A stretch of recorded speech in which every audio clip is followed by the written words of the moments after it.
ఏపీలో ఉన్నది ఎన్డీఏ ప్రభుత్వం అని ముఖ్యమంత్రి చంద్రబాబు పదే పదే అంటున్నారు. నిజానికి కూటమిలో అత్యధిక సీట్లు తెలుగుదేశం పార్టీకే ఉన్నాయి.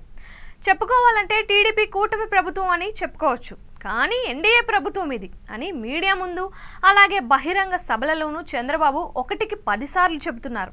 దాని అర్థం పరమార్థం ఏంటి అంటే ఎన్డీఏ ప్రభుత్వం కాబట్టి కేంద్రంలోని బీజేపీ ప్రభుత్వం పూర్తిగా బాధ్యత వహించాలి అని చెప్పడం. కేంద్రం ఉదారంగా ఏపీకి ఆర్థికంగా సాయం చేసి ఆదుకోవాలని కూడా అంటున్నారు. ఇక విశాఖ జిల్లా పర్యటనలో చంద్రబాబు ఒక మాట చెప్పారు. ఏపీ మొత్తం దివాలా తీసింది అని, రాష్ట్ర ఆర్థిక పరిస్థితి అసలు బాగులేదు అని కూడా చెప్పారు. తనకు భగవంతుడు ఎంత శక్తి ఇస్తే అంత శక్తిని ఏపీ అభివృద్ధి కోసం ఖర్చు చేస్తాను అని కూడా చెప్పారు చంద్రబాబు. అదే సమయంలో ఆర్థికంగా ఏపీ ఏమీ బాగాలేదని ఆయన ఆవేదన వ్యక్తం చేశారు.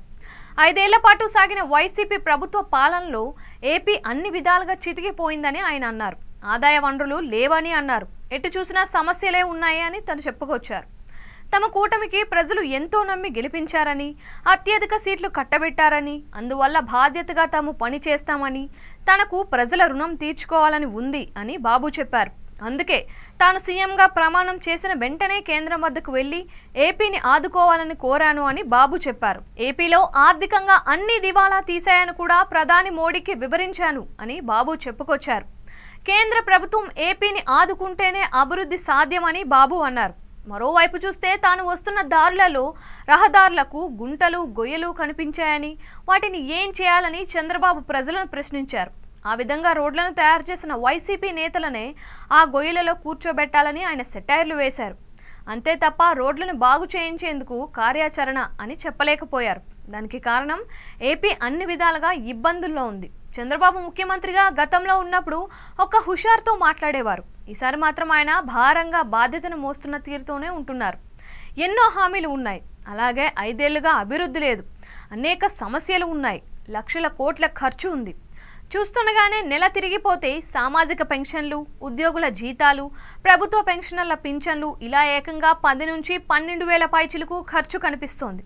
ఇదంతా 1వ తేదీగా తీసి ఖర్చు పెట్టాలి. ఇక అభివృద్ధి ప్రాజెక్టుల తీరు చూస్తే అమరావతి లక్షల కోట్ల ప్రాజెక్టుగా ఉంది. పోలవరం 80,000 కోట్ల అంచనాతో ఉంది. రోడ్ల బాగు కోసం 10,000 కోట్లు తీసి ఖర్చు పెట్టాలి. ఇలా ఏది ముట్టుకున్నా ఖర్చుతో కూడుకున్న వ్యవహారంగానే ఉంది. అందుకే ఎన్డీఏ ప్రభుత్వాన్ని బాబు ఏమాత్రం భేషజం లేకుండానే చెబుతున్నారు.